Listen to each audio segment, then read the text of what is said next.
Folks, Black Star Network is here. Hold no punches. I'm real revolutionary right now. Support this man, Black media. He makes sure that our stories are told. Thank you for being the voice of Black America, Roland. Stay black. I love y'all. All momentum we have now, we have to keep this going. The video looks phenomenal. See, there's a difference between Black Star Network and Black-owned media and something like CNN. You can't be Black-owned media and be scared. It's time to be smart. Bring your eyeballs home. You dig?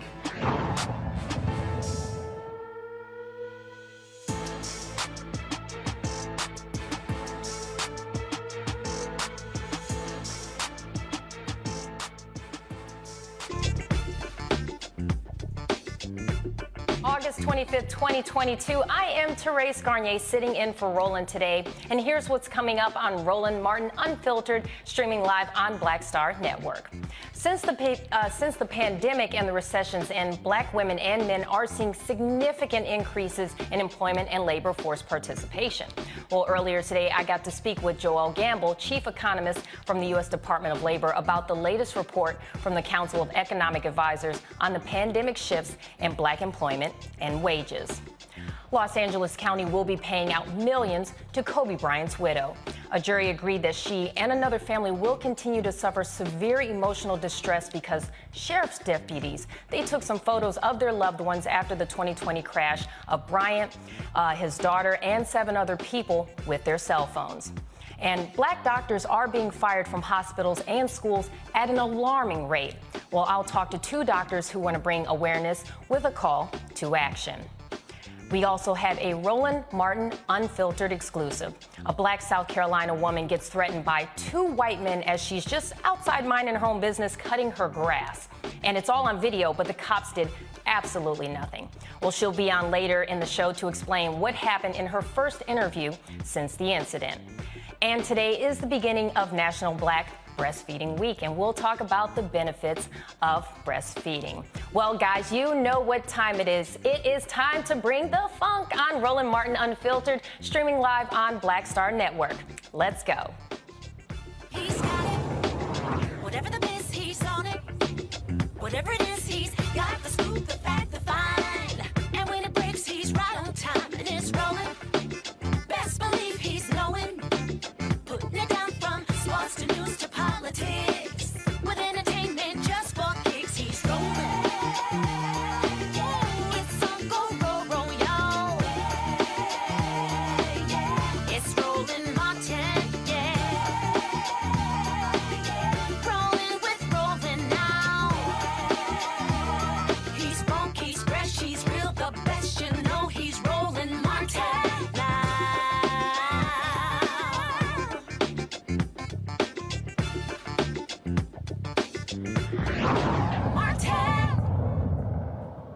No one in America, and I can say no one, can say that the pandemic did not negatively impact them in some way. Well, for Black Americans, some felt the pandemic pushed them back even further. For example, the unemployment rate for Black workers peaked at 16.8% in May of 2020, which was higher than the overall employment rate that peaked at 14.7% in April of 2020.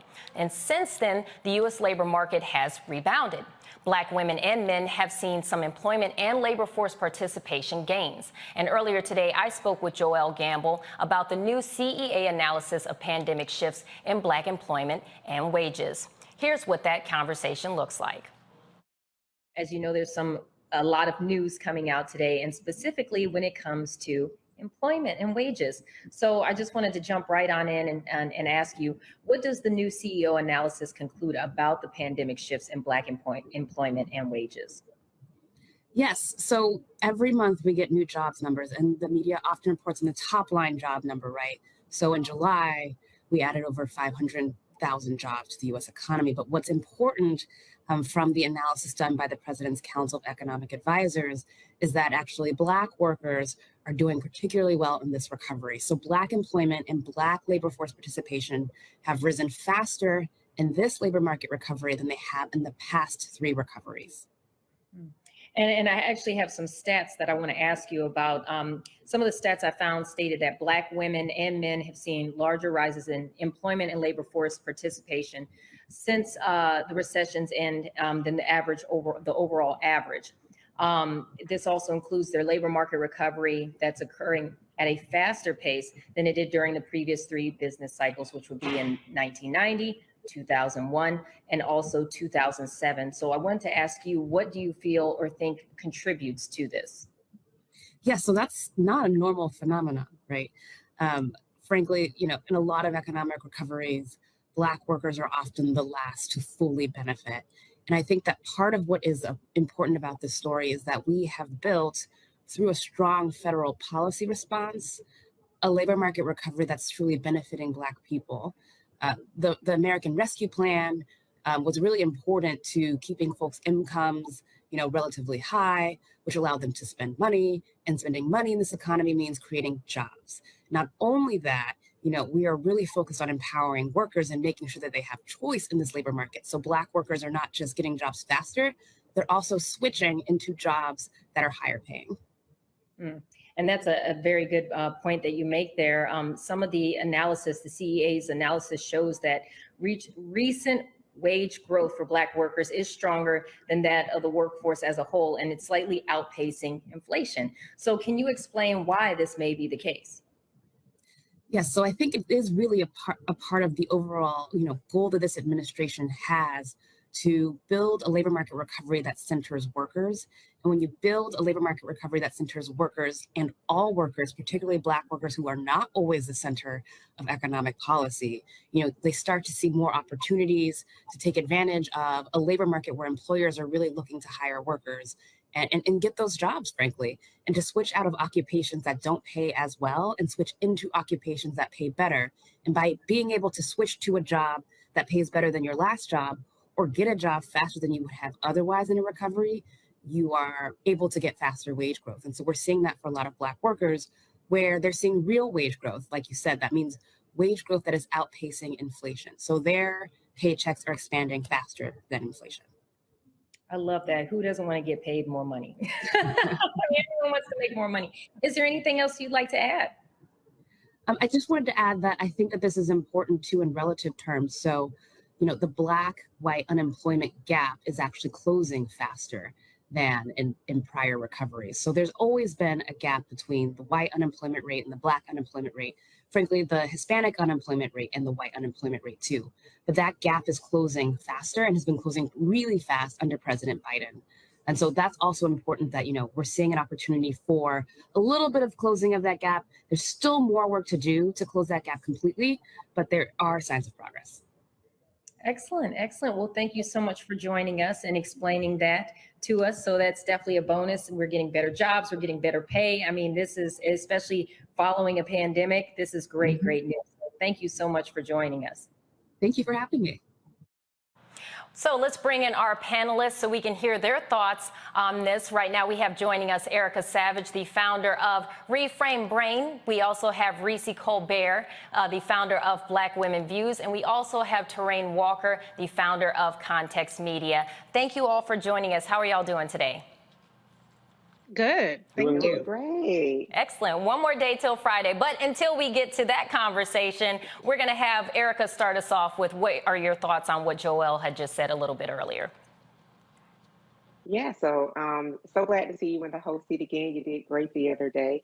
And I, that is a really good report to hear. And I love that she underscored this is as a result of the Biden-Harris administration. And she brought up the American Rescue Act. That was one of the first big pieces of legislation that administration brought in when they came into office, January 2021, if I'm not mistaken, that was signed into law in March of 2021. Reese with the receipts can definitely make sure that I'm correct on that. But we saw that put money into the pockets of Black families, and especially those with children as well, to include those that had more than one child.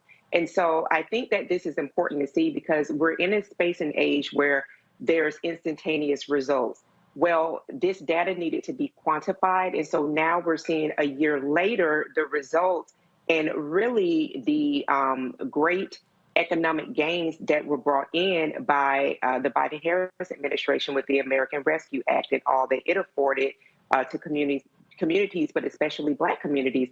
one thing I do want to highlight is that in this specific reading, I was glad to see that they did mention that Black Americans still do face challenges, and that is very much so specific to what we talked about on last week when we talked about Black Women Equity Payday. We had Dr. Avis Jones the Weaver on, and she walked through through with us as having been a part of some of the most preeminent think tanks here in DC, and a multi-hyphenated entrepreneur, that the data that she'd read and the reports that she'd written over a decade time span with respect to the state of the Black woman, that she'd not seen in all of her years of collecting and reading through that data, to see that Black Women's Equity Payday did not fall in August, but September 21st. So we're talking about a full 19 months to make what a white man would make in the year preceding. So I think that that is something to really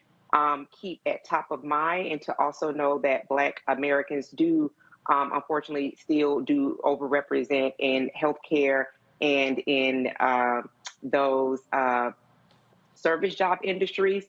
However, that American Rescue Act, that piece of legislation, did in fact help to close the gap, as Joelle mentioned in your previous conversation with her. So I think that those are really good things for people to keep top of mind when we're thinking about when people say that there's nothing that this administration is doing for the Black community.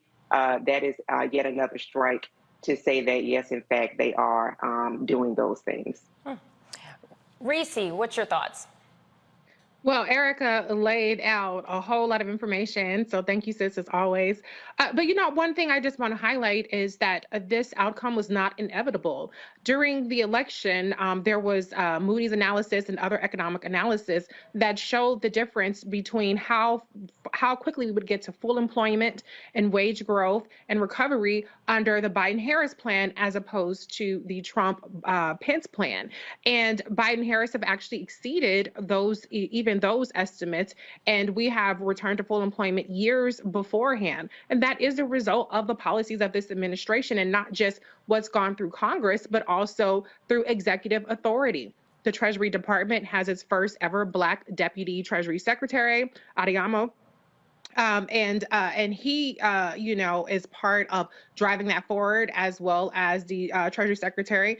The Biden-Harris administration laid out a number of equity, platforms that they are pushing through every aspect of the administration. And so I just want people to understand that I get that some people think that, well, you're comparing pandemic numbers to post-pandemic, even though we're still in the pandemic numbers. But the reality is that good policy results in equity and advancement for our community. Very valid point. Terrain?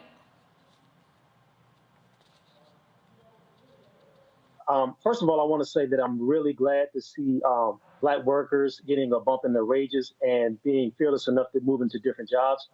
I think a couple of things are happening here. We are, as you mentioned at the top of the show, we're coming out of a pandemic.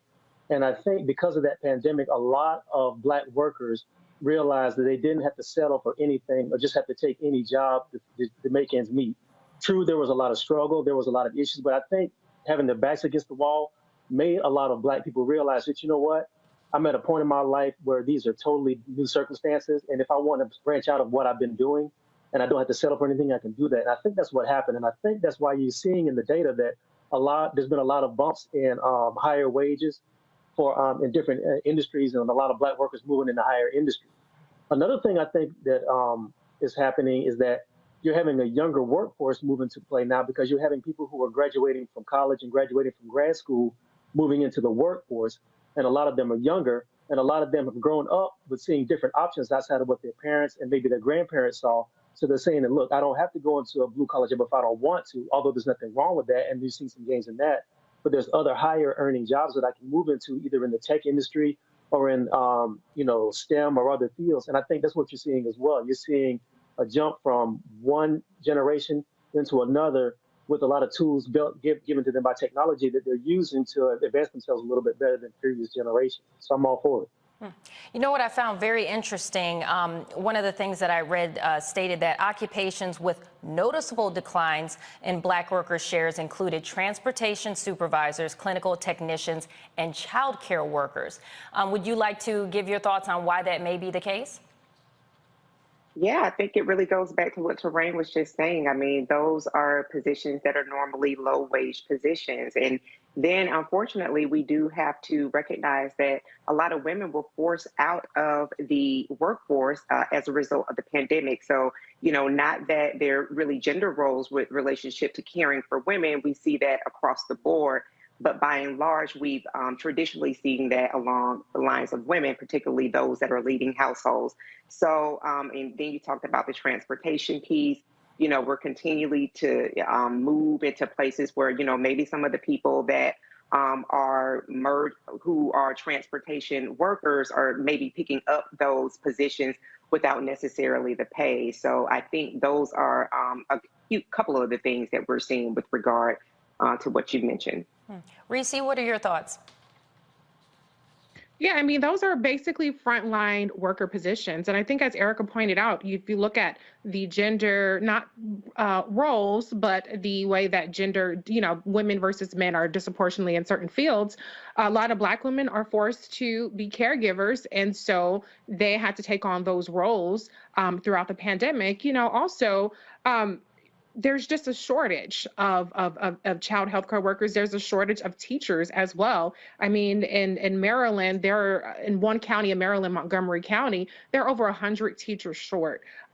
Going into the new school year throughout the country, they're experiencing this. And a lot of that is because of the way that this pandemic has burned people out. Erica talks about this all the time on her Reframe Brain podcast. There's a burnout. It's a thankless job. It's low wages. And as Terrain pointed out, there are other options out there. It's a tight labor force. People can go into more remote work positions. They can go into positions that have more flexibility. And I think that Black people are taking advantage. Reese, thank you for bringing that up about teacher shortages, because we will be having a segment on our show tomorrow in regards to that very topic. So thank you for teasing that for us. Now, Terrain, I have this question for you. Now, in 2019, Black workers on average were paid $24.83 an hour. That's gone up to $25.53 an hour, which is a 2.8% rise. Explain to the viewers why that's important. I think it's important for two reasons. The first is that there is, as we've been talking about, a shortage of workers. A lot of businesses are desperate to get people to come in and, get, but for lack of a better term, boots on the ground to actually do physical labor and do hard work and work. The other part of that is a lot of these corporations have been very stingy, and they've been very, for lack of a better term, just stingy about how they've been focusing on pay. And I think the fact that when you saw the pandemic get really bad, you saw fast food places started giving $16 an hour minimum and everything, when they could have done that 10, 15 years ago. Sometimes it takes having an empty store to make you realize that, hey, maybe I need to pay people what they're worth. And I think that has branched out from fast food into other places like service and retail and hotel work. So I think what you're seeing is just the market, and you're seeing the economy start to adjust itself to the fact that if you want people to come to work, you have to pay them what they're worth. That's very true. Ladies, do you have any comments on that? Reese or Erica? Oh, yeah. I mean, I think everything, I co-sign everything Terrain just said would result to that, pay people what they work. And I think that it's really, really sad that it took not only the pandemic, but then seeing that even as we had a vaccine that was available, boosters that were available, and people start going back outside, that there were just some businesses that people were not patronizing again. I mean, you could go down on 14th Street any day in DC and you would see the food trucks, and I mean, you would stand in line for your favorite food truck. Well, post pandemic and forward in the pandemic, as we are year 3 of the pandemic, we've seen that those people that had those food trucks really still continue to struggle because that foot traffic from people being in office coming out to the food trucks wasn't there. So, yeah, I think for folks that are in those service industry jobs that are doing the work that really helps for people who have short time and want to feed themselves or family or drive Ubers or things of that nature, make sure that those folks are taken care of. They're not getting tips. Minimum wage is not enough. And a lot of times these people are not only taking care of themselves, but multi-generational families. So absolutely pay people what they're worth for what they do, especially since CEOs came out as billionaires and trillionaires 2020 up until this present year. What I'm happy about is that we as a community are coming together and saying, no, we're not going to accept jobs that we don't feel comfortable with. We're not going to accept jobs that aren't paying us what we feel we are worth. So I'm glad that people started to realize that and are implementing that now, you know, and they're understanding the importance of having work-life balance and being paid what you're worth. And so that's very, very important. Reese, do you have any thoughts? Yeah, I just want to say, you know, a lot of emphasis is put on inflation, a lot of emphasis is put on gas prices, and those are very valid points. But I do think that when we have clear data, like what we're seeing in terms of labor force participation, when we're seeing in terms of wages going up, also what I want to bring up is the fact that there's record healthcare subsidies as a result of the American Rescue Plan, as a result of the actions that the Biden-Harris administration has taken to get more people insured, disproportionately benefiting Black people. So there are a lot of ways where people are getting a leg up in this new economy under this new administration and are bringing home more pay. Now, I get that it's being eroded in some cases, but if you're paying less for your health care now with the Inflation Reduction Act, there are people going to be saving thousands of dollars in medical expenses and prescription drugs expenses. There are so many ways that we are tangibly benefiting from the policies of this administration. I don't say that to be a cheerleader for it, but just to say that we have an election coming up, and there are clear differences in terms of the economic platforms, in terms of the healthcare platforms, with Republicans who want to turn Ron Johnson, a senator in Wisconsin, who is up for election, has proposed, and Marco Rubio, another person who's up for election against Black candidates, I might add, want to translate our convert entitlements such as Social Security and Medicare into discretionary spending. So a lot is on the line, and I just encourage people. I know that we're not always satisfied with a little bit of progress or inching up here and there, but let's just also evaluate what's being done on the Democratic side as opposed to what's being proposed on the Republican side. And I can guarantee you'll see that they have nothing but regressive policies that not only attack our citizenship, but will take us back in terms of our wages, in terms of our protections, and in terms of our health care and body autonomy. That's a good note to end on, because we have to go to a break right now. But for those who are just now tuning in, this is Roland Martin Unfiltered on Black Star Network. Don't go anywhere. We will be right back.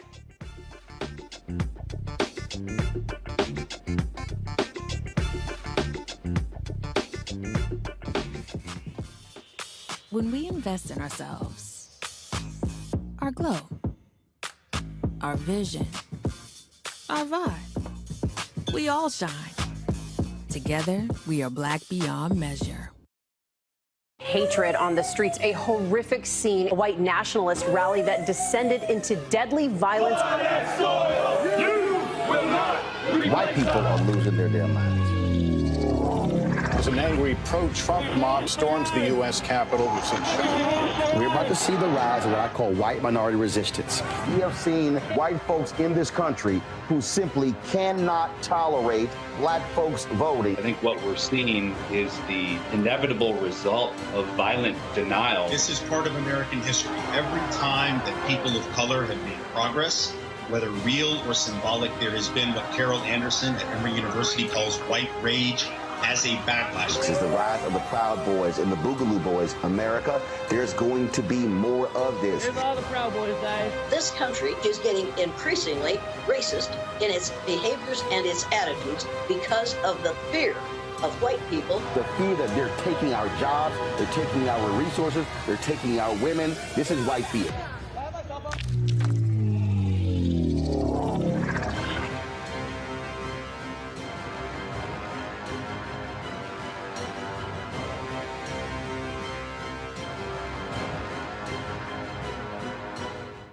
When we invest in ourselves, we all shine. Together, we are Black beyond measure. Pull up a chair, take your seat. The Black Tape with me, Dr. Greg Carr, here on the Black Star Network. Every week, we'll take a deeper dive into the world we're living in. Join the conversation only on the Black Star Network. When you talk about blackness and what happens in black culture, we're about covering these things that matter to us, speaking to our issues and concerns. This is a genuine people-powered movement. There's a lot of stuff that we're not getting. You get it, and you spread the word. We wish to plead our own cause. Too long have others spoken for us. We cannot tell our own story if we can't pay for it. This is about covering us. Invest in black-owned media. Your dollars matter. We don't have to keep asking them to cover our stuff. So please support us in what we do, folks. We want to hit 2,000 people, $50 this month, raise $100,000. We're behind 100,000, so we want to hit that. Y'all money makes this possible. Checks and money orders go to P.O. Box 57196, Washington, D.C. 20037-0196. The Cash App is $RM Unfiltered. PayPal is R Martin Unfiltered. Venmo is RM Unfiltered. Zelle is Roland@RolandSMartin.com. I'm Shantae Moore. Hi, I'm BB Winans. Hey, I'm Donnie Simpson. What's up? I'm Lance Gross, and you're watching Roland Martin Unfiltered.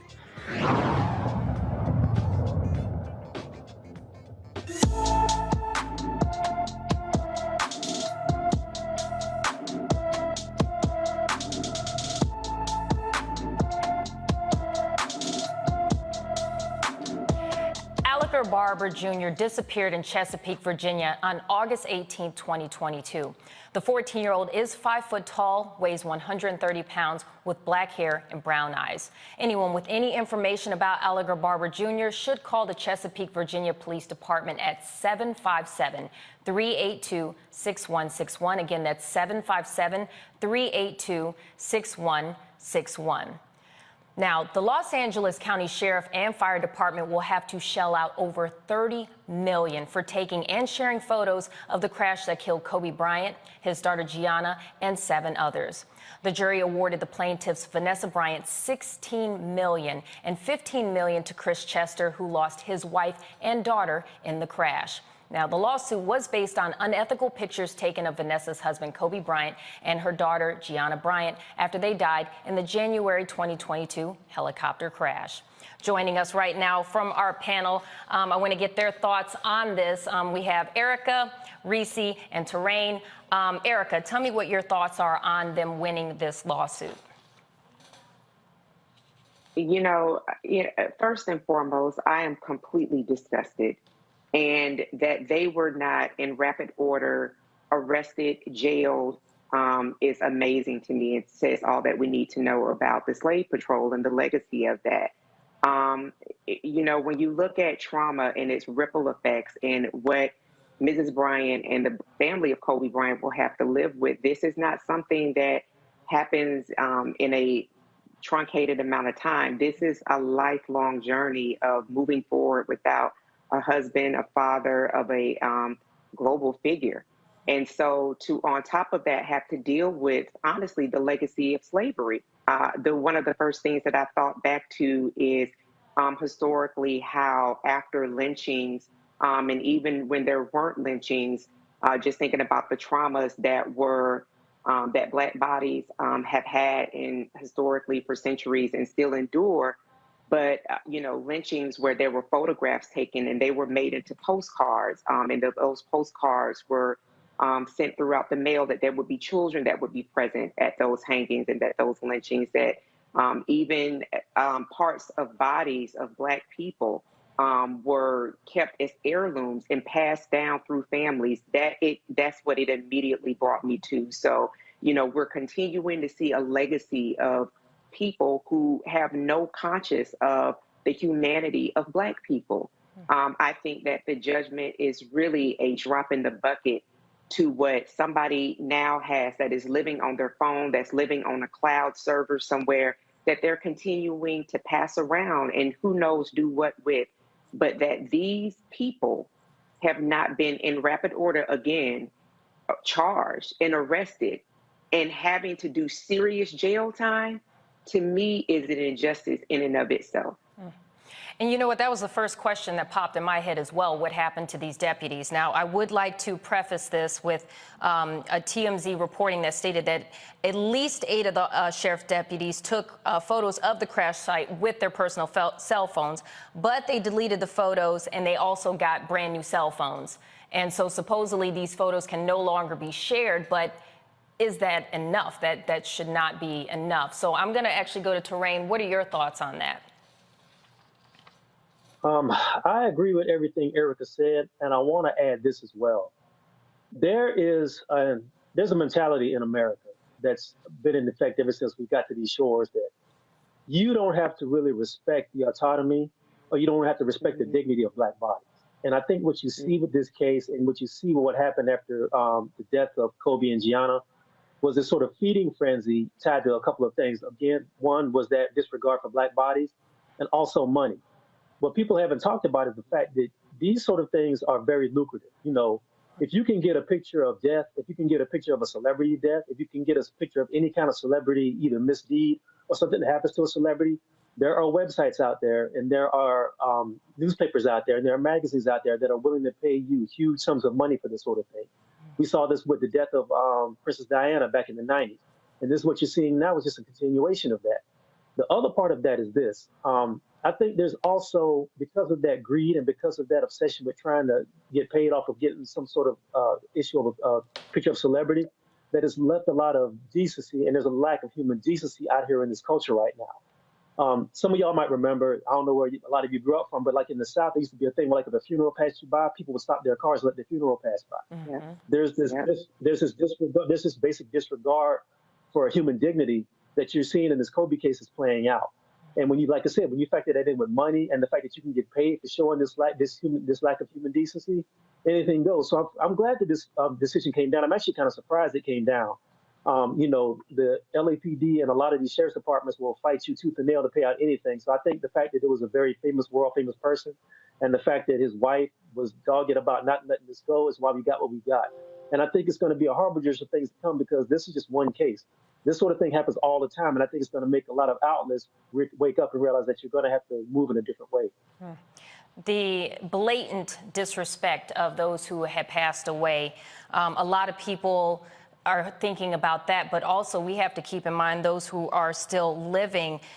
Remember, the verdict for this lawsuit came down literally the day after Kobe's birthday. So his family was celebrating his birthday and then had to go into court the next day and hear this verdict come about. And I can't imagine, you know, if they really were able to give it the respect and the love and the dedicated time to it, because they had to go deal with this situation the following day. So it's, you know, it's not just the disrespect of those who passed, but also those who are living and still dealing and grieving with that. Reese, what are your thoughts? Well, I think number one, you have to be a sick fuck to sit up there and try to take pictures of charred bodies from a plane crash. So it's disgusting. If Dr. Carr were here, he would say no humans involved when we're talking about the LAPD. And as Terrain and Erica pointed out, you know, part of that is because these are Black bodies involved. But when you're a white victim, instead of the whiteness and the privilege behind that extending to the Black bodies, you get the proximate drawbacks of being, you know, next to Black bodies, because there were white families that were victimized by this as well. And to your point, part of the damages were for future pain and suffering, because this is going to compound the grief and the trauma that they will never be able to get over. So I think that it's some measure of justice. It's not full justice. And I don't know if anybody's going to learn their lesson from this, but I just hope that it brings some level of comfort to the Bryant and the other victims' families. I don't know if you guys remember when Aaliyah died in the plane crash coming back from her video shoot. There were photos littering the internet of her body. I still, to this day, I'm picturing it as I'm saying it. Those are things you cannot unsee. And I was a teenager when that happened. I mean, I couldn't imagine this family seeing those images of their loved ones. No one wants to remember their loved ones like that, you know, and especially in like Aaliyah's family's in that situation. You know, those images are still online. But I would like to point out, though, that Governor Newsom did sign a privacy bill in September of 2020, which he called the Kobe Bryant Act, which was making it illegal for first responders to take photos like these individuals did unless they need them for law enforcement. But even then, still, they have forensic teams. You see them out there. You've seen CSI. They come out and they take their photos. Let them do that. You know, I really don't feel there's a need for officers to do that, especially if they have body cameras, too. There's no need for that. So that's my little tangent on that topic. But we're going to go to our next topic, which is also a very sad, evolving around a very sad shooting that happened in Texas. The Uvalde School District Police Chief was fired on Wednesday. Chief Pete Arredondo was accused of making several critical mistakes during the May 24th mass shooting at Robb Elementary School that left 19 students and 2 teachers dead. Now, the Uvalde Consolidated Independent School District Board of Trustees voted unanimously to dismiss Arredondo's 3 months to the day of one of the deadliest classroom shootings in U.S. history. Now, Arredondo was heavily criticized for not ordering officers to act sooner as the 18-year-old slaughtered students and teachers. Arredondo is the first officer dismissed over the hesitant and fumbling law enforcement response to the tragedy and has been on leave since June 2022. Now, let's go back to our panelists. What are your thoughts on this individual being fired from his position? It's 3 months too late.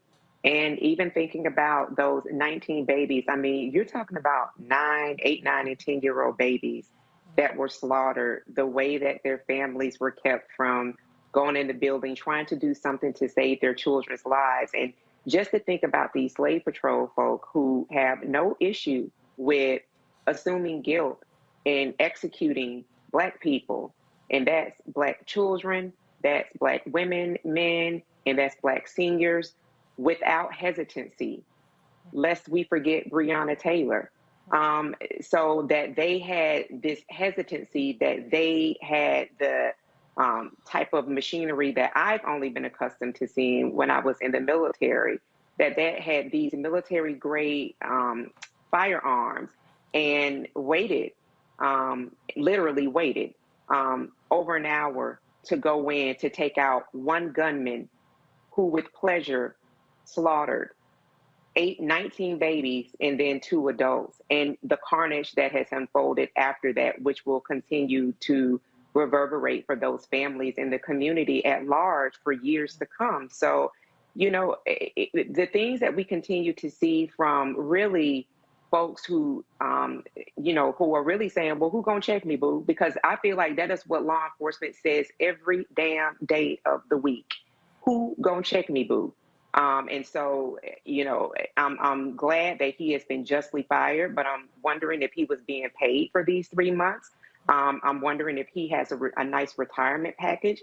I'm now wondering if he is going to fold this over and run into office. I mean, these are really sick things that we continue to see folks like this. They really capitalize off of these real failures to communities that they are supposed to be as servants of communities and paid by our tax dollars, how they're going to capitalize off of this. So my heart goes out to those families that continue to have to live through disheartening news of the failures of people who are paid by their tax dollars and still have to mourn the loss of what could have been their future. Terrain, your thoughts? I'm actually surprised that he resigned before he got fired. You know, I've covered a lot of police activity and protests and covering like demonstrations and things like that. And I can say that when police forces and police departments are faced with unarmed people, and when they're faced with unarmed people who are voicing their opinions, they don't move like that. So on the one hand, obviously it's horrific that this tragedy had to unfold the way it did. But if anything came out of this that the rest of the public can see, is that a lot of this propaganda and a lot of these myths about American policing that we've been fed are false. Because you had heavily armed police officers standing outside afraid to move in to neutralize an active shooter who was endangering and taking the lives of young children. We are fed a lot of ideas and we're fed a lot of propaganda about how police are always the heroes and always the good guys, and they're always ready to move into harm's way when there's a real threat. This video and countless videos like that show that that's not really the case in a lot of times. That's not saying every police department, that's not saying every police officer, but this was a gross dereliction of duty. It was gross negligence, and it was ridiculous to see these children be slaughtered when there were active first responders in the building who would not move on that. It doesn't make any sense because you see all this, the funding of the police that happens. Police are getting military-grade hardware. They're getting armored vehicles. They're getting vests. They're getting Kevlar. They're getting basically, like I said, military-grade vests and military-grade equipment, and they're not using that equipment to go move in and neutralize a threat to children. But they had lots of time to sit out there and push back families and throw concerned parents to the ground. So I think that what had to happen had to happen. And my hope is that this sparks a further conversation about the need for militarizing the police and really training these people to move in the way that they're supposed to. Good point. Reese, we haven't heard from you. Yeah, I mean, I know he resigned from a position in the city council, but he was fired here. And I just think it's disgraceful that he even needed to be fired because he shouldn't have been able to look his punk ass in the face knowing the kind of dereliction of duty he had that day. But it shouldn't be just him getting fired. The person who stopped for hand sanitizer in the halls while there are children who were cloaked in their classmates' blood to try to play dead, he needs to be fired. The cops that were out there tackling and harassing the parents who were trying to get to their children, who had more gusto and more bravery than any of those hundreds of officers that were on the scene, their asses need to be fired. Matter of fact, they should just disband the whole doggone police force there and start over with the parents who had more guts than them. Let them try being the police officers and actually bringing some safety to that school, because every single one of those police officers failed that day, point blank in the period. There's always going to be a fall guy. He deserves every bit of punishment that he's getting, but it is not nearly enough. And he should be banned, not that you could do this, but he should be banned from serving anywhere.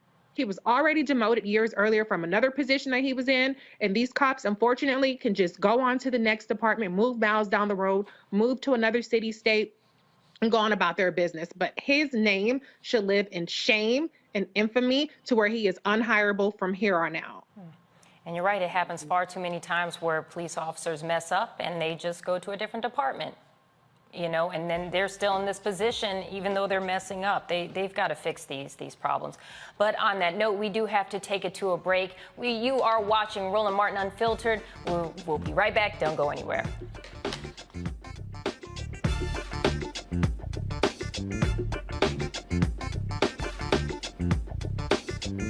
When we invest in ourselves, we're investing in what's next for all of us.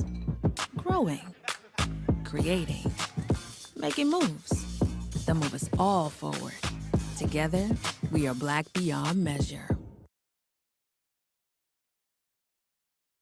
On a next A Balanced Life with me, Dr. Jackie, our kids are going back to school. After 2 years of disruption, thanks to COVID, are we ready? How to help them to prepare, and what are the warning signs that our children are showing us? Social, emotional, physical. All of these stressors and anxieties will be impacting our children. They'll be facing new challenges, anxieties, and emotions. And the adults in their lives need to figure out how to pull themselves together so that our kids will be able to do the same. Adults need to be paying closer attention now more so than ever. This generation who feels like they're unguided, we need to provide that guidance. That's next on A Balanced Life with me, Dr. Jackie, here at Black Star Network.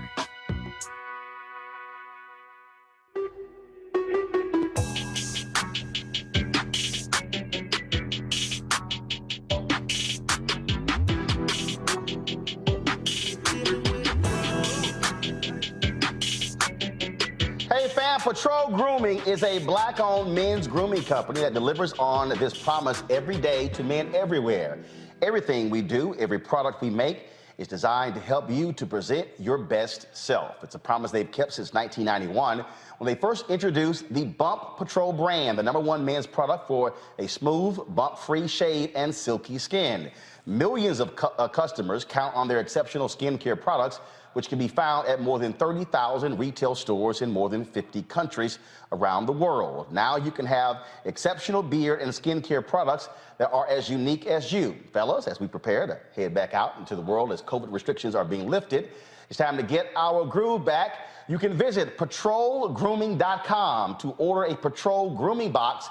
And do this, use the discount code, #Roland30. That's #ROLAND30 for a 30% discount at the checkout. We appreciate Patrol Grooming being a partner with us here at Roland Martin Unfiltered and the Black Star Network. When we invest in ourselves, our glow, our vision, our vibe, we all shine. Together, we are black beyond measure. We're all impacted by the culture, whether we know it or not. From politics to music and entertainment, it's a huge part of our lives, and we're going to talk about it every day right here on The Culture with me, Faraji Muhammad, only on the Black Star Network.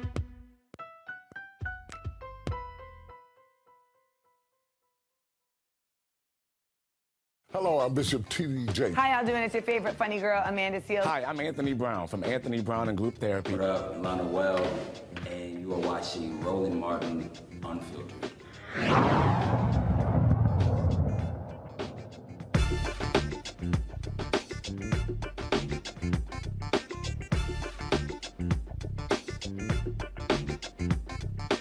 Did you know that only 5% of resident physicians in the U.S. are black, but they make up 20% of dismissals from training programs?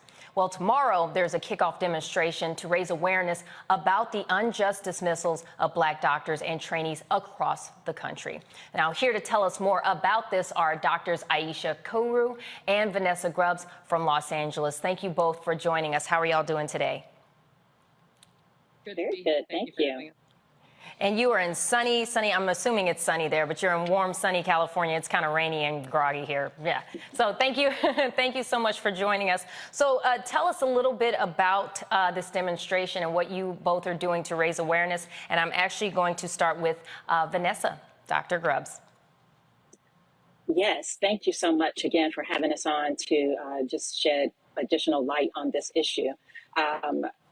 So this is our kickoff demonstration for Black Dot Village, which is a new nonprofit that myself and others, including Dr. Curry, have founded for this particular issue. And what we want to do is really disrupt this system, the system that keeps pushing out Black doctors at every level. And we're centering this particular event around Dr. Curry, because it is a very out there event, but it's so much bigger. There's so many more people, and there's so much work that needs to be done. Because what we're looking at is the assumption is that, well, they're getting pushed out disproportionately because they can't do it, because they can't make it, and people like to trot out MCAT scores and that kind of thing.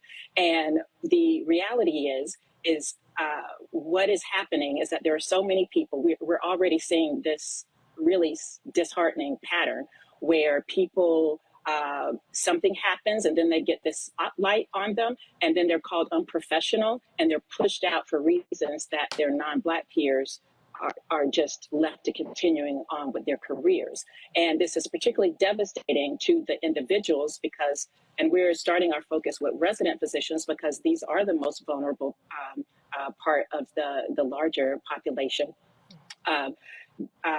They are getting their entire careers derailed, some of them with more than $200,000 of debt, and they can't be a doctor anywhere. And for silly little things like not getting your chart signed up on time, or just all of these disagreeing with a senior person, it's not okay. And we are about disrupting that. And we think way too many people just aren't aware of what happens. My sense is that most people think you go to medical school, you pass your test, and then you're a doctor. But no, it's not that at all. The system is likes to focus on, this pipeline of trying to bring more, particularly Black and Brown young people to medical school. But nobody is talking about how the system, medicine in and of itself, is actively like punching holes in this pipeline and pushing young doctors out from medical school on up to throughout faculty. Most of us have a story. None of us is unique. And what we want to do with Black Dot Village and with this campaign is really just make sure that people are aware that Black dots belong, we matter. We are not just important for the Black community, but we provide excellent care to all people. And the fact of the matter is that this system built on these hierarchies of whiteness and white supremacy tell us that we aren't good enough simply because of the color of our skin. And so we're here to disabuse everybody of that notion. What I found so interesting about this report is the fact that during the pandemic, there was such a shortage in doctors and nurses. I covered this throughout the pandemic. They were sending military members into these hospitals to help, but yet you're getting rid of the people that you have there already helping. It's really baffling to me that this is going on, especially with the dire need that we had for healthcare workers during the pandemic. I haven't heard from you yet, Dr. Corey. What is your thoughts on this and what you guys are hoping to accomplish with your demonstration tomorrow? First, I want to highlight exactly what you're sharing. There is a neurosurgeon out of Atlanta, Dr. Adewumi, who, as Dr. Grubbs has already pointed out, was singled out for his practice, was put on a performance review, and was ultimately terminated. He volunteered his services during the pandemic and was told that his services were not needed. And so instead of him providing care to my hometown of Atlanta, he is in Guam right now. My hope in this demonstration is truly to bring awareness, to bring the regulatory agencies that are responsible for medical education, who are responsible for our hospital and clinic services, to bring them to account, because they should be responsible for all of the care that is provided in the United States, and that means that they have to be responsible for the workforce. And we are not going to achieve health equity amongst our population if we don't also have workplace equity. And some of the important reasons why it's so important to have representation in the healthcare field. For instance, some of the stats I found showed that Black infant mortality rate is cut in half when they have Black doctors. Also, Black-white male gap in cardiovascular mortality drops by 19% when you have when Black men see a Black doctor. So it's in the healthcare in itself, it's so important because we're going to see less deaths when you have a Black doctor helping a Black patient. So if you would like to expand on that more, I'd love to hear your thoughts.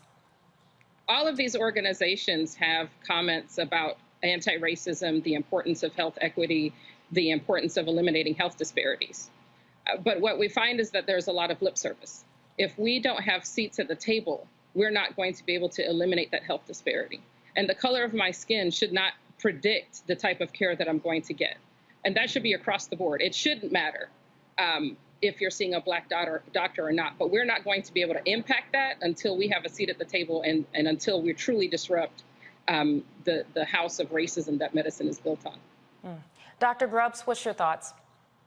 Yes, I would add to that by saying that, you presented a few of the statistics, and we see racial disparities across the board, just completely across the board, where Black people are doing worse than everybody in the country.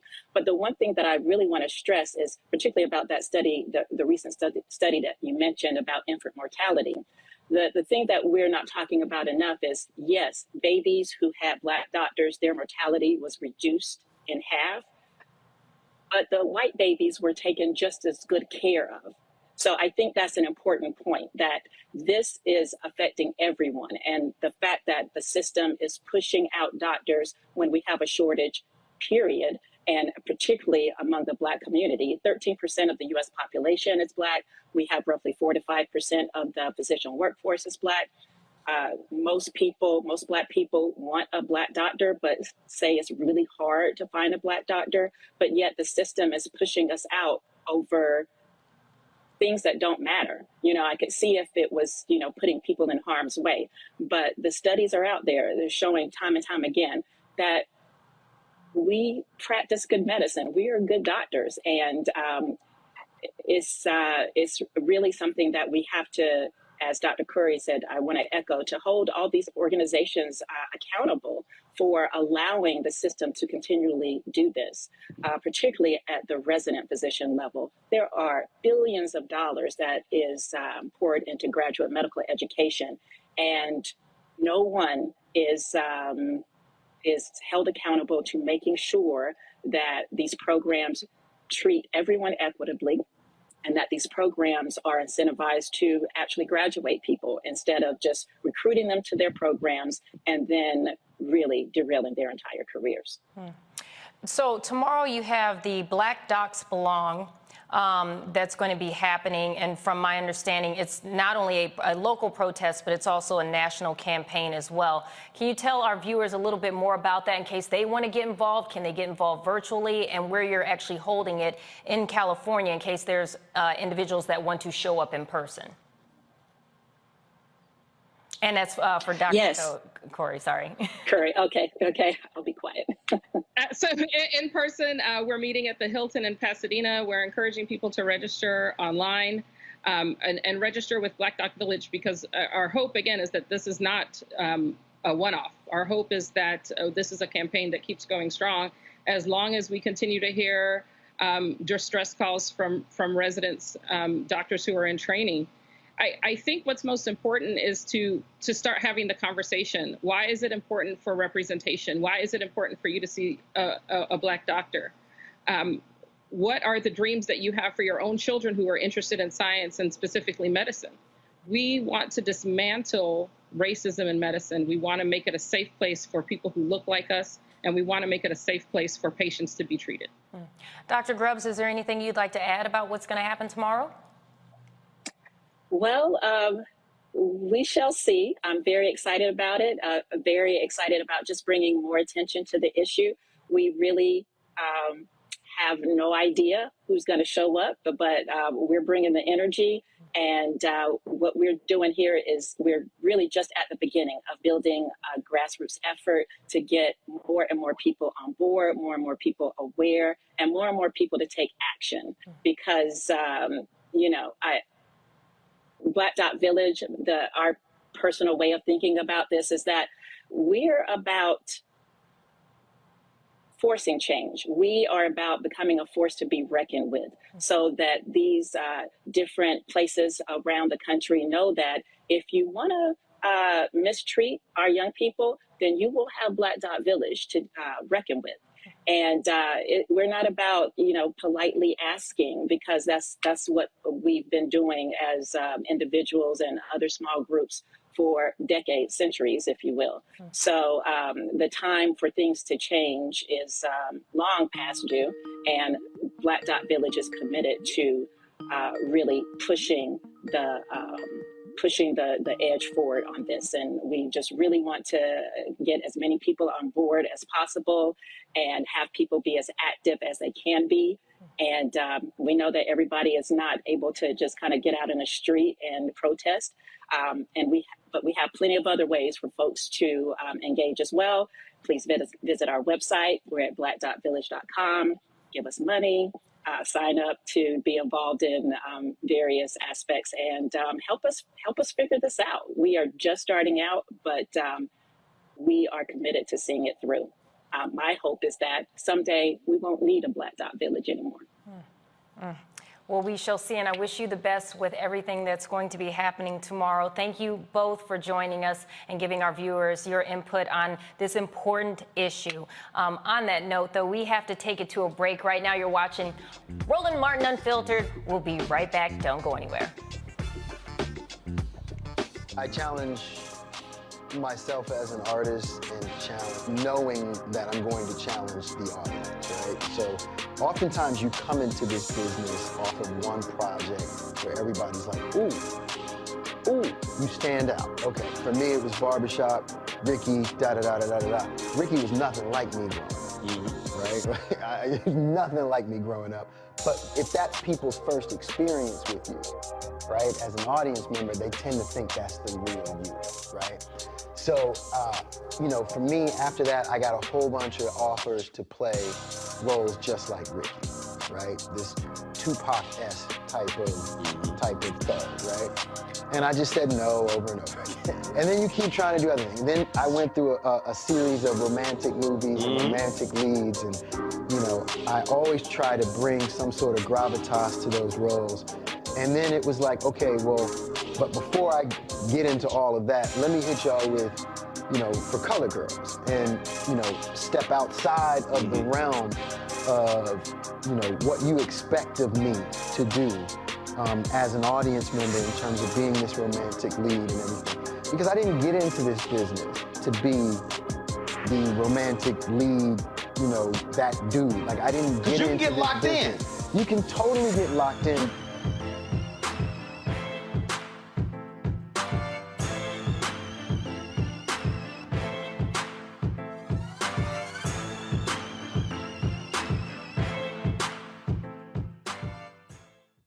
When we invest in ourselves, we all shine. Together, we are Black beyond measure. Don't you think it's time to get wealthy? I'm Deborah Owens, America's Wealth Coach, and my new show on the Black Star Network focuses on the things your financial advisor or bank isn't telling you. So watch Get Wealthy on the Black Star Network.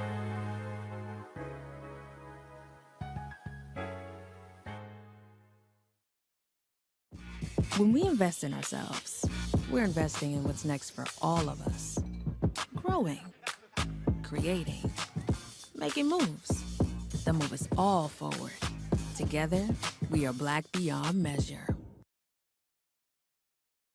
When you talk about blackness and what happens in Black culture, we're about covering these things that matter to us, speaking to our issues and concerns. This is a genuine people-powered movement. There's a lot of stuff that we're not getting. You get it, and you spread the word. We wish to plead our own cause. Too long have others spoken for us. We cannot tell our own story if we can't pay for it. This is about covering us. Invest in Black-owned media. Your dollars matter. We don't have to keep asking them to cover our stuff. So please support us in what we do, folks. We want to hit 2,000 people, $50 this month, raise $100,000. We're behind 100,000, so we want to hit that. Y'all money makes this possible. Check some money orders. Go to P.O. Box 57196, Washington, D.C. 20037-0196. The Cash App is $RM Unfiltered. PayPal is R Martin Unfiltered. Venmo is RM Unfiltered. Zelle is Roland@RolandSMartin.com. Hatred on the streets, a horrific scene, a white nationalist rally that descended into deadly violence. White people are losing their damn minds. As an angry pro-Trump mob storms the U.S. Capitol, we've seen shooting. We're about to see the rise of what I call white minority resistance. We have seen white folks in this country who simply cannot tolerate Black folks voting. I think what we're seeing is the inevitable result of violent denial. This is part of American history. Every time that people of color have made progress, whether real or symbolic, there has been what Carol Anderson at Emory University calls white rage as a backlash. This is the rise of the Proud Boys and the Boogaloo Boys. America, there's going to be more of this. Here's all the Proud Boys, guys. This country is getting increasingly racist in its behaviors and its attitudes because of the fear of white people. The fear that they're taking our jobs, they're taking our resources, they're taking our women. This is white fear.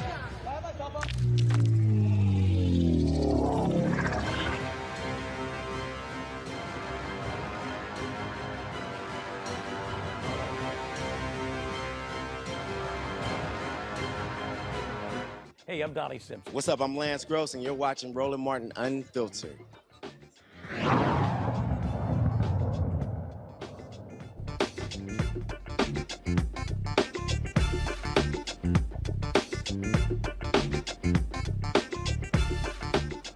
A black South Carolina homeowner cutting her grass was threatened by her white neighbor and his son, who shouted racial slurs and yelled that he would murder her. I'm not making this up, folks. You'll only see the story on Roland Martin Unfiltered, and luckily for Shirley Ann Montgomery, it was caught on video, and we have that video. Take a look.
Yes, ma'am, it is. It'll come up to a business, but I live in the back. It's in Lake Carolina.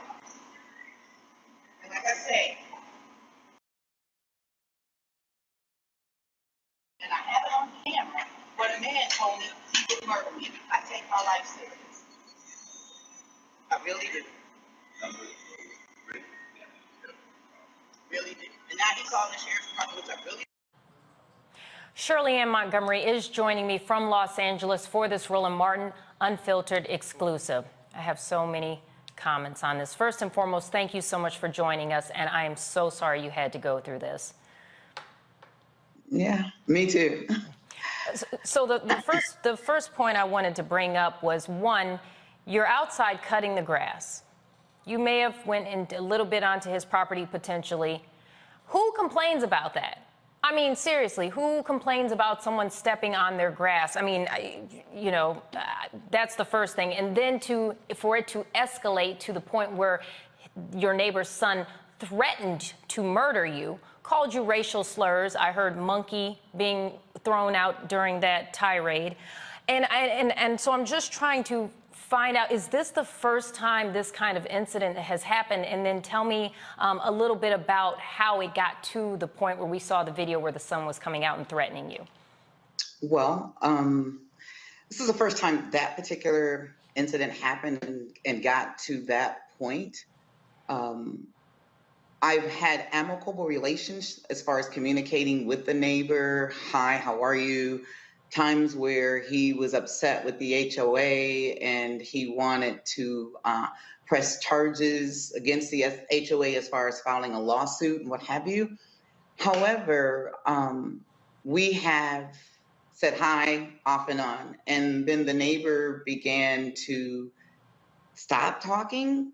So I stopped talking and I said that this neighbor was not very sane to me in his mindset, off and on communication. So I just eliminated all communications. So I was caught off guard by his behavior, actually. And so you said that wasn't the first incident or instance of you guys kind of, I guess, so to speak, butting heads. So when was the point where it got to this point where threats were being made, and that's when you made the police report? So the only time like we kind of, I don't know if we really butt heads, he was a little bit upset because one of my neighbors, or actually a tenant, drove on the grass, which I agreed with him. That should have not occurred. I thought, everything was good to go. That was months prior. I've never interacted with his son. So all of this was very fresh and very new to me. I became very, I guess, aggravated by his actions because he was banging on his kitchen window at me. When his guy cuts his grass, they go over in my yard. As you can see, the property line is very hard to define. It's kind of defined based on the different colors of the building. So if you could take that and try to walk your way out onto the grass, you can see it's very blurred. Never ever have had any issues of such with any of the other neighbors, actually. So I was caught off guard by his behavior. I've never talked to his son whatsoever. What was going through your mind that day? And I believe it was on August 6th. What was going through your mind? You're outside, you're cutting your grass, you're just trying to make sure your lawn looks great, and then he comes out and starts making these statements. Kind of walk us through that and what you were thinking and what you were feeling at that moment.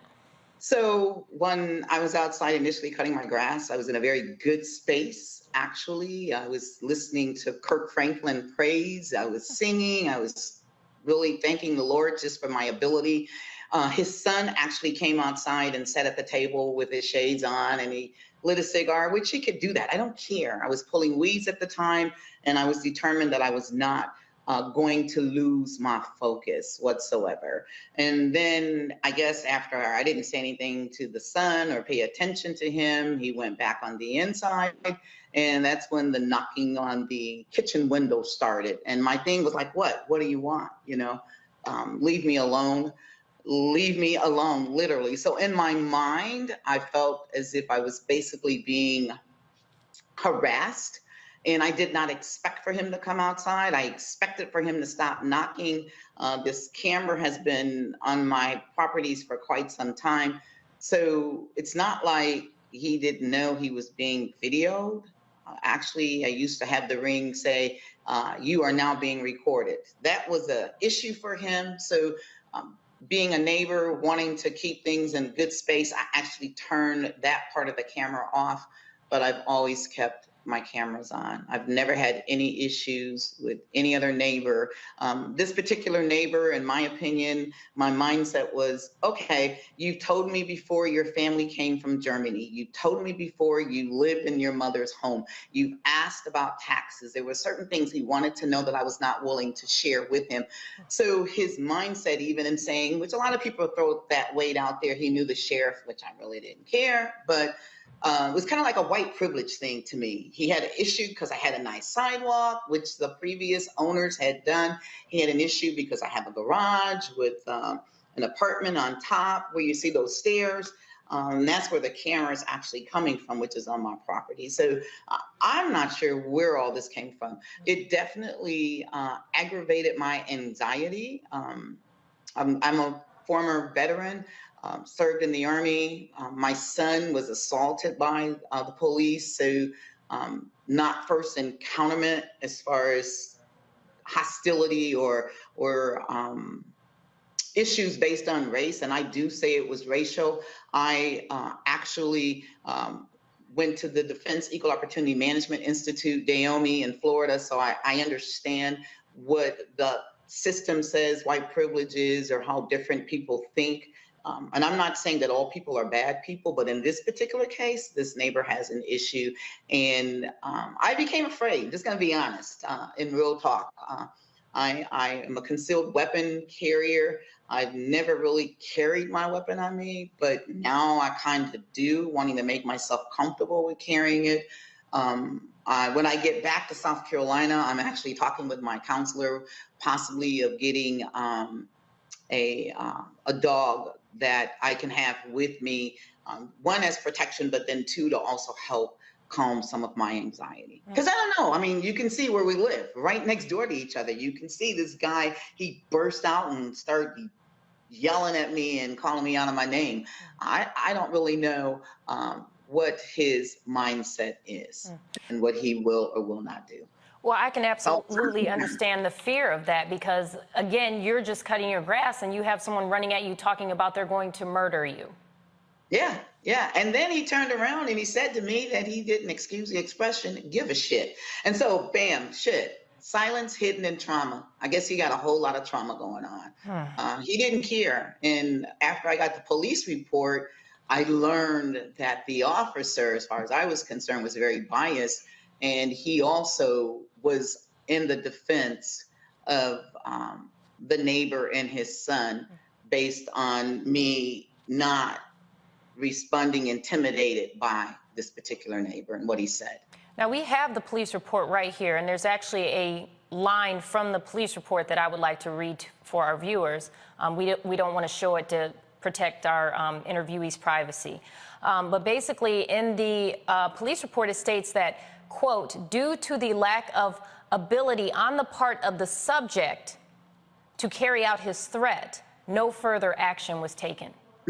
So this individual can come outside, threaten to murder you, call you racial slurs, and because he didn't act upon it, we're not going to take any further action. How did you feel about that when you filed this report and the police were like, yeah, we're not going to do anything because he didn't do anything to you?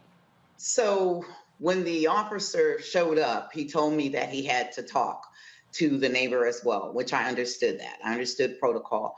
Then another officer approached and began to talk to him. That officer did not talk to me.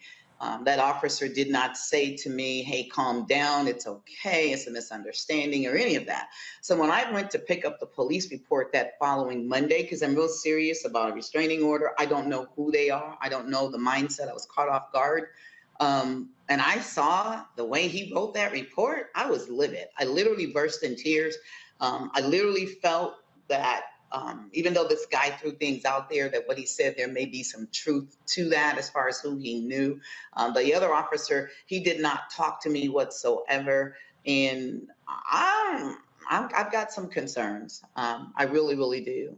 I'm walking truthfully in faith because I have a lot of faith, but I know that God is not causing us to be stupid either. I know for a fact that I'm protected because I truly believe that I'm protected because had not there been interference by his father, I really believe that that guy would have come and caused me some harm. And I shared that also with the police. And I spoke with a captain or whoever after the fact, and they're like, oh, yeah, we understand. Just keep your cameras, blah, blah, blah. But I have concerns. Well, thankfully, you had that camera footage because we also have the footage of the neighbor saying that it's illegal for you to record him. Yeah. But then you have the police saying, no, keep recording him. So you have conflicting things going on. Had you not had that video, we wouldn't even be having this conversation. So thankfully, you had that as evidence. Yeah, probably not. And again, the officers, because I was actually at the magistrate office when this guy went and stood in front of the property line and started talking to my camera. And I immediately asked officers if what I was doing was illegal. And they told me absolutely not. All he was trying to do was to intimidate me. And he's not going to intimidate me. I'm not moving. Let's bring in our panelists, because I'm sure they have plenty of questions to ask. Let's start off with Terrain. Do you have any questions for Ms. Shirley Ann? Miss Shirley Ann, first of all, I want to say I'm very sorry that you had to deal with that, and I'm very sorry that you had to deal with the anxiety of an attack like that. Yeah, I got some questions. I got some things I want to say, but I'm not going to say them right now. But so I'll just ask you straight up. What's the situation now? Have you had any other run-ins with this individual, these two individuals? Have there's been any kind of contact between you all? So after the first incident, the second thing was when he came out and he, to me, took this position of posture of attention. Again, I've been in the military, or this posture of intimidation, and he says to me, you are illegally recording me, and I am going to have a warrant put out for your arrest because you are trespassing on my property and you can't record me, and my attorney will send you a letter. Thank you very much. And then he walks off with this militant or whatever posture. So it's kind of been like church mice, quiet. I have friends that are Caucasian who cut my yard, and so they said to me when they get back, "Don't worry, we're going to cut your grass. We've cut it before. Nothing was ever said, so we're going to see what happens now." And it's interesting that he has a African American male who cuts his grass, who I wanted to serve. Allowed him to cut my grass. First time he did a good job. The second time he botched up my grass, but I didn't say anything to him. I saw it on the camera, and it allowed me to believe that he was in cahoots with the neighbor, because he never came back to me and said, "Ma'am, do you want me to continue to cut your grass?" or no interactions whatsoever. So, and then I got on the plane, yay, to come support my son in his film festival release of the short film, A War on Friendly Grounds, King Joelle Martin, which, of course, the same Sheriff's Department, Richland County Sheriff's Department, Columbia, South Carolina, were the ones who came to my assistance to take the report. And I was very shocked to learn that this officer actually closed the report, because I told him that I wanted to put a restraining on her. And I was like to this captain who sounded like me, "Okay, so what's protocol?" Nobody never called to reach out to me. I filed in internal affairs. I still have not heard from them. I don't know what's in my mail when I'll get back, but yeah, I think they just kind of brushed it over like it was nothing. But it is something for me. It is definitely, it's in my mind. When somebody says to somebody that they're going to murder you, I don't take that lightly. People lose their lives off of road rage, you know. I don't take it lightly. I'm a little bit on edge from my family, from my children. I'm walking the course. I have neighbors across from me, but yeah, I'm concerned because I don't know when they'll come out or when they won't. I do plan to install another camera on the other side of the building, and I'm just going to make sure I stay in tune with myself. Terrain, did you have further questions? Yes, I do. Ms. Shirley, did you say that you were licensed? I am licensed to carry. And the strange thing is, you know, I was not carrying because I know it's the person behind the gun and not necessarily the gun itself. But I went on a walk, I carried, I'm working at making myself feel comfortable with this carrying process. So I have a neighbor who also teaches the classes. So him and I are going to go back to the range, and we are going to do some target practice. Yeah. And as a veteran, you should be able to get that either discounted or for free. Don't ask me how I know that. But you should be able to get that for free. So make sure you ask about that when you go to the range. Got it. Erica. So first and foremost, I hope and pray that you feel safe where you are. That's the first thing that came up for me. And as everyone on the panel, you know, really our heart goes out to you for this position that you have to be in. And as a veteran myself, I salute you and thank you for your service. That this is definitely not something. Oh, bless you. Thank you so much. And I honor you and how you're standing in your faith, you know, 1 foot in the kingdom, but 1 foot in the natural, understanding the balance of both of those things. I have some familiarity with Columbia, South Carolina, and can say to you that what you experience with regard to law enforcement is of no surprise. They are lackadaisical from A to Z. However, one of the things that I did hear you say was that homeowners association for where you live. So I'm wondering how you have navigated communicating a severe threat. You know, what we would say in the military would be a threat con delta. So I would consider this a threat con delta, especially with someone not only verbally attacking you, but to also issue a real threat. How has the homeowners association, if you communicated this with them, been able to help to navigate maybe even removing, I'm not sure if he's leasing or if he's paying a mortgage there, but have they been of help with this hostile neighbor that you have that has issued a real threat to you and to your life? So I actually shared the video.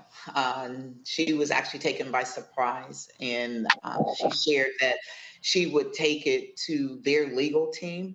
Like I said, maybe a week or so after I left and I came to LA. I think that following weekend I actually flew out here, or it might have been a week. Just kind of tried to keep myself busy. Still waiting to also hear back from them. The neighbors are aware. I didn't realize how it really impacted me until the same day. Was it the same day? It was the same day. I was at the pool walking because I went to go to the association, not realizing that they were closed because it was a Saturday. And it was like my mind just racing. And one of the neighbors, white female, she stopped and she talked to me and she said, I heard a whole lot of noise, but I didn't know what was going on. So I shared it with her. And there was this Caucasian male that was across the street. And he stopped and he said, hey, I have no idea where this guy was, but he said, hey, are you okay? And I literally just burst in tears. For a couple of reasons. One, because I didn't realize how traumatic that experience was for me, because, you know, we're all tough, hua, whatever. And the other part was that man looked like the man who threatened me. And he cared enough to inquire about me. So I had kind of mixed emotions going on with me at that time. When I get back, I do plan to do a follow-up. This neighbor told me some time ago that he was going to put a fence up. I'm waiting on him. I wish he would put a fence up. On the long side of my property that you cannot see is some vegetation like fruit or whatever. And I said to him when he told me about putting up the fruit, the fence, I said to him that I wanted to plant, you know, some herbs or whatever. And he's like, well, you're not going to be able to get to it. Well, there's a meter over there. I'm smart enough to know that Dominion, which is a electricity gas company, has to have access to that meter. But I was a little bit taken back because he said no, but I didn't give him any reaction to his comment as far as saying to me, no, he would not allow anything or whatever. I was like, whatever, got it, next. Yeah, because, I mean, it's your property. Do whatever the heck you want to do with it. If your property doesn't allow certain things, what I do know is that they have to access that meter. Put your fence up. In the end, it was like, that means I don't have to look at you. I don't care, you know? And that's my attitude. And what I have found growing up in America is when we take that type of attitude, it is the individuals who are uncomfortable in who they are that attempt to oppress and or intimidate someone else to change their mindset. Reese, I'm going to get to you in 1 second and let you ask your question, but I wanted to ask Shirley Ann, just as far as something that you stated, you said you saw an individual who looked like the man, and even though it wasn't him, you ended up bursting into tears and crying. I'm almost wondering if this incident almost caused a sort of PTSD, so to speak. Oh, it was. Go on. You don't have to wonder. I'll tell you right off the bat, it was. One, because I didn't think it would happen to me. It happened to my son. And so I went through that experience with my son, King Joelle. Even when I went to the film festival this past weekend to watch War on Friendly Ground, it was very, very, very, very real to me to rewatch that movie. It was like living it all over again. So, yeah.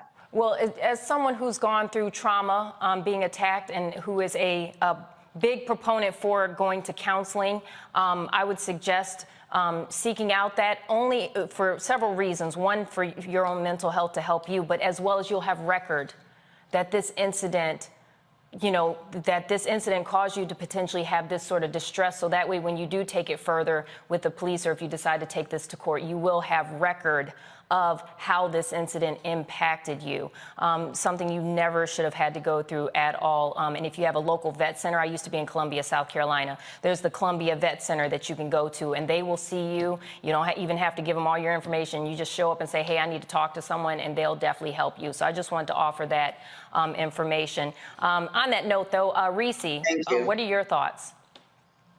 First of all, Miss Montgomery, I'm sorry that you had to experience this. I have to say I do like your style. I liked your energy in that video. A lot of times we do, put on the veneer of strength, and even though we're terrified on the inside, but I do appreciate how you conducted yourself by not backing down. One comment is I would suggest, maybe not you, because I understand how distressing this is, but maybe an ally, maybe a neighbor, checking their social media and seeing if they're saying anything about this to help use against them at some point. If it's a civil suit or restraining order, a lot of times these folks like to tell on themselves. So I would make that recommendation. And then the question I have for you is, since you aren't getting a lot of cooperation out of the police department, is there somebody in city government that you can reach out to, to kind of enlist to help you with getting more responses out of the police department? So I did speak with my counselor. I'm big on counseling. I believe it helps us. And so what she recommended was that I reach out to Sheriff Leon Lott, send him the video. He may or may not be aware of what was going on. And it'll be interesting to see how they'll respond, because they will learn that I am the mother of the officer from that same department who assaulted my son. So that's going to be kind of interesting. And I had a conversation with Leon Lott, had it on recording, I don't know where it is, when my son's incident happened in 2005. And what I understood was, what I said to him was, very professionally, is that officers are indicative of their leaders. Of course, that comes from my military background. Your soldier is indicative of how you lead them. And he probably took that offensive. And for me, it was like a threat, like, don't call the police department, don't come to the police department, Internal Affairs has it. And I felt that if I would have went to that police department, he probably would have arrested me for some petty charge of harassing the police or whatever. So I kind of backed away a little bit, but the message was very clear. So we'll see how he will respond to me.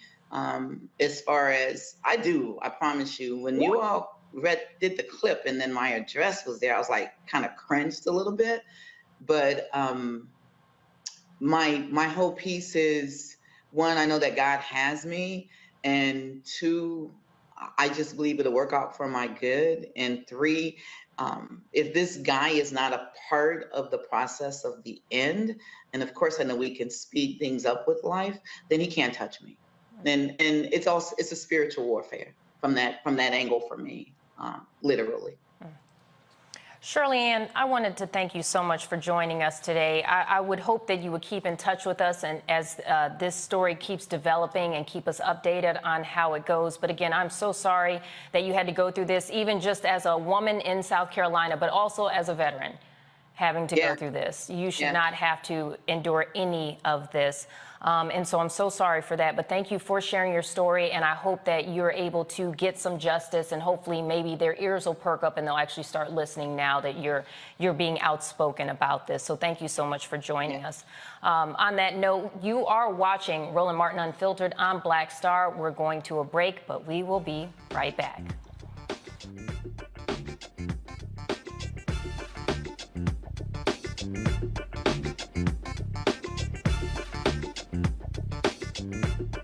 Hatred on the streets, a horrific scene, a white nationalist rally that descended into deadly violence.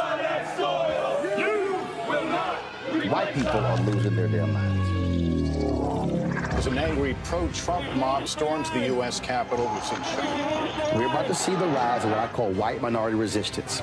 We have seen white folks in this country who simply cannot tolerate black folks voting. I think what we're seeing is the inevitable result of violent denial. This is part of American history. Every time that people of color have made progress, whether real or symbolic, there has been what Carol Anderson at Emory University calls white rage as a backlash. This is the rise of the Proud Boys and the Boogaloo Boys. America, there's going to be more of this. Here's all the Proud Boys, guys. This country is getting increasingly racist in its behaviors and its attitudes because of the fear of white people. The fear that they're taking our jobs, they're taking our resources, they're taking our women. This is white fear.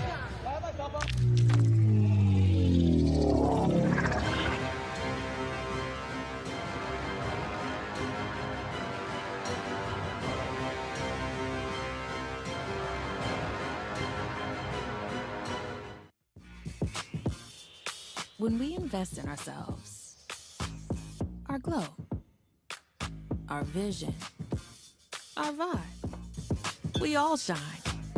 Together, we are black beyond measure.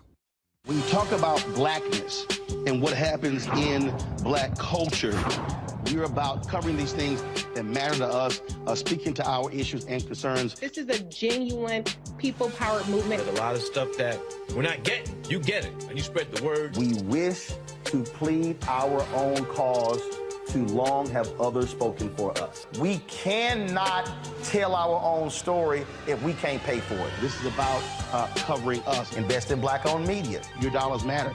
We don't have to keep asking them to cover our stuff. So please support us in what we do, folks.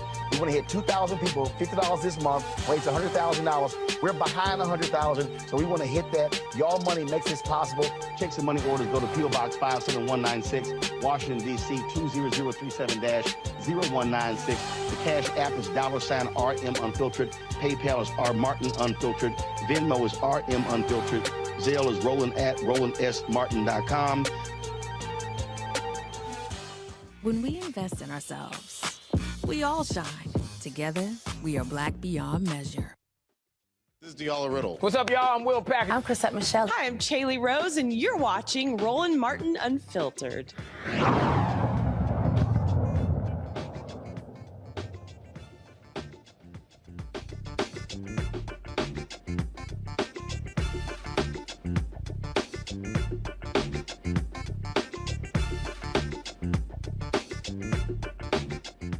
Doctors say both the mother and baby benefit from breastfeeding because it provides a lot of things like nutrition, immunity, and helps prevent diseases in both the baby and the mother.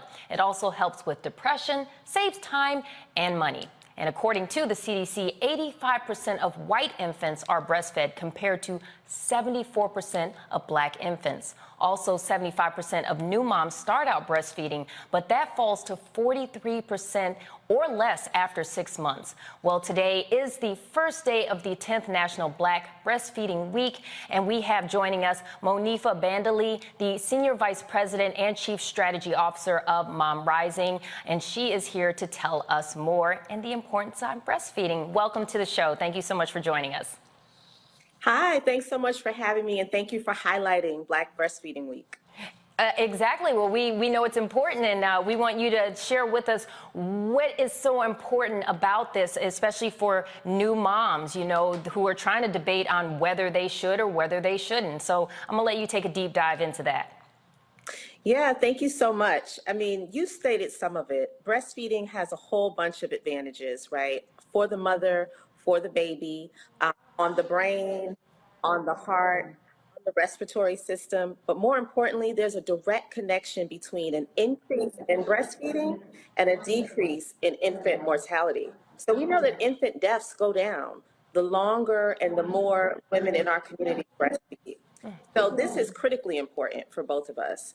And quite frankly, like you named, Black mothers are less likely to breastfeed than any other demographic group in this country, race or ethnicity. And why is that?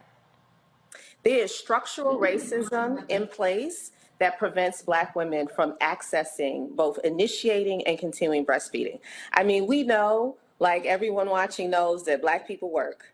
But what some people don't know is that Black women's participation in the labor force is higher than any other group of women in this country. And that workforce it's not conducive to breastfeeding. We don't have protections in place. If people do need to pump, a lot of times it's in closets and bathrooms and cars. And also Black women tend to have work and jobs that are less flexible, right? There's no paid leave.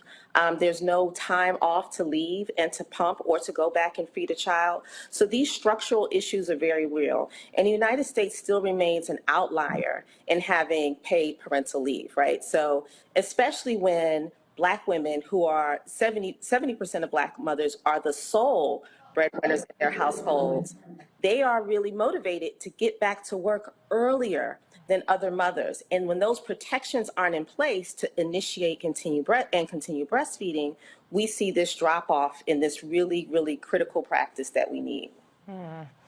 You know, I have a few friends who breastfeed, and I remember, you know, I've never had children, but, you know, I would always see them going into these rooms and pumping and, you know, having to sit there. And I mean, luckily for them, they were still working while they were doing it. You know, they'd bring a laptop or, you know, be able to do work. But if you're not in a profession where you can sit down, you know, if you're working with machinery and things of that nature, it's not as easy to be able to do that, especially if you have to take so many breaks during the day to pump. You know, there's a lot into it that a lot to it that people don't realize. One of the things I wanted to ask you though is, for those that are breastfeeding, what is the time frame of how long you do it for as well? Because one of the stats that I just read stated that after about 6 months, 43% of women that are breastfeeding drop off. And why is that? And how long should they actually keep and continue breastfeeding their children? Well, you know, any doctor or scientist that's worth their salt is saying that those first 6 months are very important. That's a crucial time. But all the way up to 2 years, there are tremendous benefits for our children if we're allowed to breastfeed. And, you know, you talked about women who are working in retail or in factories. There was actually a bill that was really close to passing called the Pump Act for Nursing Moms back in June that would have mandated that all workplaces provide time and a place for women and nursing mothers in particular to pump. And that bill was killed by Republican lawmakers during the height of a formula shortage. As some people forgot this summer, you couldn't even get baby formula on the shelves. And we had a bill that passed the House, and then it died in the Senate because it just couldn't get through. It didn't get enough votes.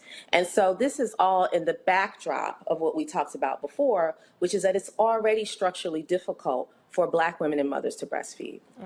If employers can offer a 15-minute smoke break, I don't understand why they can't offer a 15-minute pump break. I mean, maybe the moms have to say, I'm going outside to smoke or something, just so they can get it. I don't know. But I'm just saying it shouldn't be that difficult. If you can give people a smoke break, then you can give a mom a breastfeeding break. Let's go on ahead and bring in our panelists and see what questions they have for you as well. Let's kick it off with Reese. Hi, Monifa. Thank you so much for doing this. I am a mother and I breastfed, but you know, there's so much stigma around pumping versus breastfeeding versus formula. And you know, we all know that fed is best. Sorry if I'm just going to soapbox for a second here. My experience, I was very lucky to have a very strong support system with my mother-in-law and my husband. And so for me, pumping was very much a relaxing me time type of experience. And so I'm fortunate and privileged in that way. But can you just talk a little bit about the benefits to mothers for breastfeeding as well? We know that there are benefits to babies, but I know Black women, for instance, have a higher instance of breast cancer, and so there are benefits in terms of reducing breast cancer and other things. So can you just speak to a little bit about that? Not to say that, you know, feeding the baby isn't enough, but we have benefits as well as mothers. We have tremendous benefits, and I'm glad that you named that piece about the reduction in the incidence of breast cancer. But I also want to point out something else you talked about how it was relaxing, about how it was great me time. It also reduces stress. And another thing that's on the rise in this country is not just our huge maternal health crisis, which are like our physical health is deteriorating during labor and after. We also have a huge maternal mental health crisis. Women are experiencing postpartum, and of course, Black women are experiencing postpartum depression at a higher rate than other women. And so breastfeeding helps not only the body, but also the mind. So we really have to open this up. And, you know, when you touched on the stigma in the beginning, I just wanted to talk about initially, Black women breastfed everybody in this country, right? It was no stigma. All the babies in the house, babies that had been stolen from other mothers, everybody would nurse from Black women. This was the role that we had early on, 16, 19 on up, right? And now, you know, you say, and a lot of women say, oh, well, there's a stigma, breastfeeding in public. And so at some point we went from being the main nutrition source for all the babies in the immediate community to not having access to do that ourselves. And I want to name that even a lot of times when we were nursing other babies on these plantations, we also couldn't nurse our own babies, right? So in many ways, it's kind of a continuation of that break between mommy and baby when it comes to Black mothers. I'm sorry, I actually have a quick question as well in regards to the differences. So what's the disparities between either breastfeeding, pumping and feeding from a bottle, and then also using formula? I guess what are the distinctions between those two? Is one deemed better than the other, or if you can explain a little bit about that? Yeah, absolutely. You know, I pumped as well. I think that pumping is great. It is the next best thing. Of course, when we talk about the benefits, the mental health benefits that we're just talking about, pumping does not provide the same stress release of actually nursing the baby. So anyone out there who has nursed knows what I'm talking about, right? So there's definitely that distinction. But in terms of the milk that the baby is getting, it is great. You know, it is superior. It is designed just for your child. Your body is designing nutrition just for your very specific baby. It is amazing science and magic all together, right? And so that's very good. But we also know that people, I'm sorry, what did you say? Oh, no, we were just having some interference. Oh, okay. But the other piece is that sometimes mothers do need baby formula, right? So that infant formula shortage was a huge crisis in our community. One, for the things we named, because a lot of us are back to work at jobs which will not allow us to pump or have access to our babies, but also sometimes people have medical issues why they have to feed babies infant formula. So yes, breast milk is the best thing. Pumping is just as good for our babies. It won't kind of give you that letdown of actually nursing the infant that you probably need postpartum, but it is something that is beneficial to both. Is the issue? Can I just interject one thing? Because for me, I just want to say pumping was way more relaxing.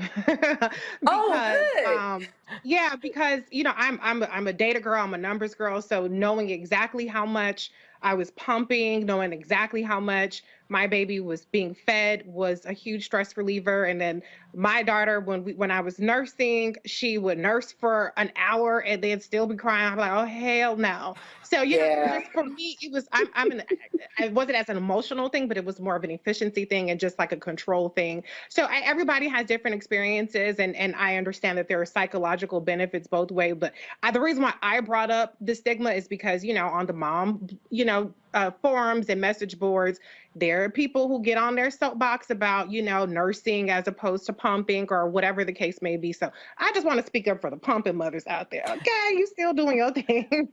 You are still doing your thing. Plus, I pumped, I'm telling you.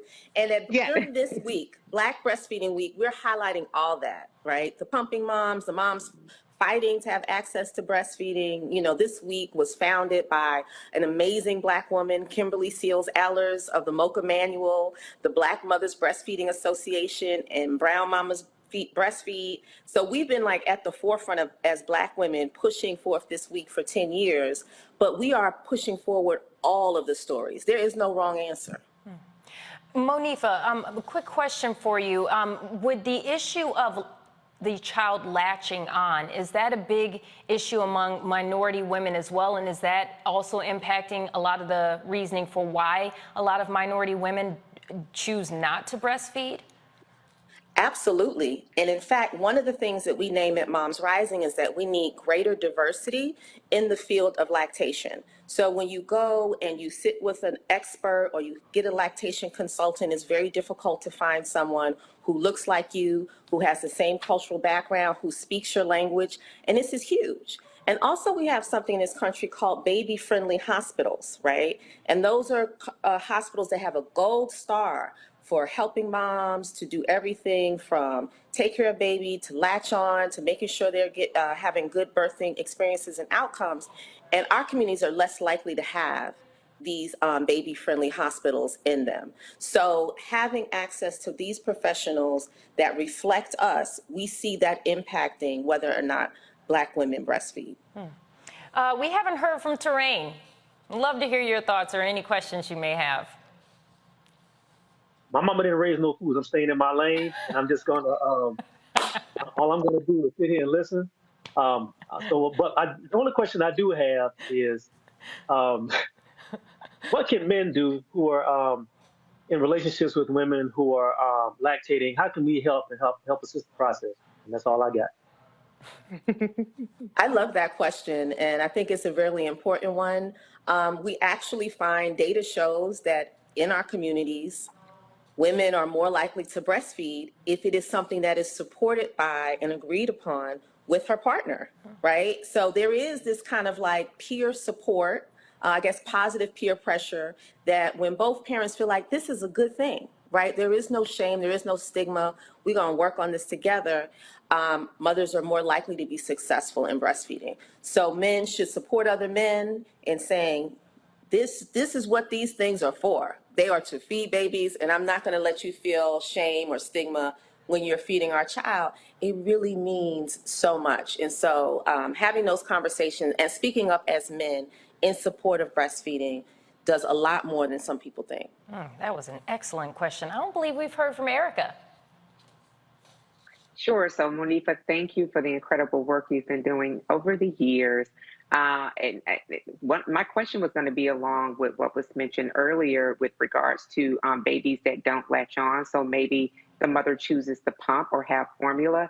But in thinking about the political side of it, Medicaid expansion having been denied in several states, you have Republican governors that banded together and sued so that Medicaid expansion would not be allowed to a vast number of states, which disproportionately impacts Black communities, and then thinking about those Black moms that are having babies. So for those women that are having babies, you mentioned the baby-friendly hospitals. What kind of guidance is there available? I love seeing the resurgence of doulas and you talking about Breastfeeding Week. I'm loving seeing that now, particularly since you mentioned, I'm glad you mentioned before that since being in this country, we were wet nurses. So could you share with the audience what kind of guidance could be provided for those moms that are maybe in communities that are rural, or they don't have good health care, they don't have a really good obstetrician, to really give them guidance around breastfeeding and the different options that they have around that?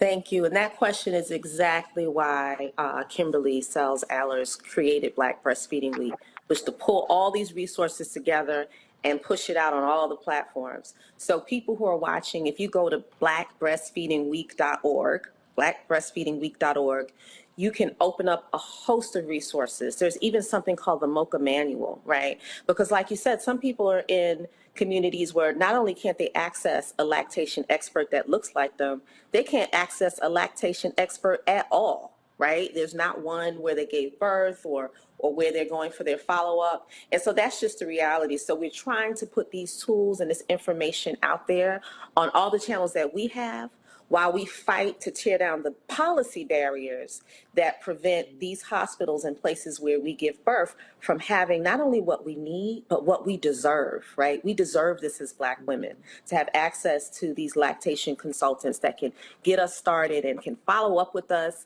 I mean, things that you see in other wealthy nations all the time. I get so frustrated, right? Paid parental leave, childcare, doulas, midwives, lactation consultants. We should have these things. We deserve these things. But while we fight for them, please go to this website and see what kind of support is near you, or what some of the things that you can do just from reading and watching the materials there. Monifa, you actually made a good segue into the question that I had for you. I want to ask you, what are some of the events that are coming up this upcoming week, and how can individuals participate? Absolutely. So stuff is happening all over the country. On the last day of Black Breastfeeding Week, which is the 30th, there's an amazing garden party here in Brooklyn, New York. You can see a whole list of events if you go to blackbreastfeedingweek.org. You can also go to momsrising.org to share your story. We're constantly putting together storybooks to share with legislators to say, this is what your constituents are experiencing. These are the barriers that they have. This is why we need the PUMP Act and more. We absolutely need Medicaid expansion in the states that are rejecting it. And that not only will it help you, lawmaker, but it will also help us live and our babies to live and to thrive. And can you explain to us a little bit why it's important that not just mothers go to these events? Because this is an event you might want to bring your young children to let them understand the importance of it, and also kind of get rid of the shame of breastfeeding in public. So kind of explain to our viewer why it's important that not only moms show up to these events that will be happening over the next week. We have to create a cultural norm. I think some of the guests named it. I was formula fed, right? I was born in the 70s. I'm a Similac kid, right? I mean, I was born during a time where women had to give birth, particularly my mother. She was a working woman like her peers, and she had to get back in a few days, and they would give women a shot, actually, to dry up the milk and send you home with a case of whatever formula that hospital had been marketed, right? And so that became the cultural norm. Black Breastfeeding Week, we're going to shift that. Everyone needs to see it, right? You need to breastfeed in public. We need to walk around and make sure that our sons and daughters see us breastfeeding, that our partners are just smiling like it's normal, that our mamas, even if they gave us formula, that they're just like, hey, this is what is done, because that's the way that we raise another generation of folks who then not only breastfeed, but fight for the accommodations for women who don't have the level of access that they might have. Very good point. One last question. Please tell our viewers one more time where they can find this information. blackbreastfeedingweek.org. That's blackbreastfeedingweek.org. And please also visit momsrising.org to share your story and to sign our petition about the PUMP Act. Excellent. Well, thank you so much for joining us. That was Monifa Bandeli. Thank you so much. Also, I want to give a special thanks to our panelists who joined us today as well. We have Erica, we have Reese, and we have Terrain.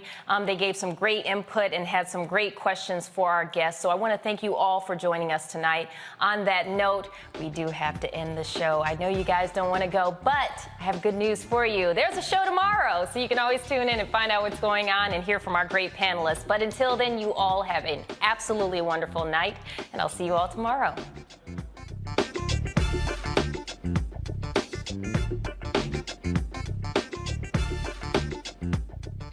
When you talk about blackness and what happens in black culture, we're about covering these things that matter to us speaking to our issues and concerns. This is a genuine people-powered movement. There's a lot of stuff that we're not getting. You get it, and you spread the word. We wish to plead our own cause.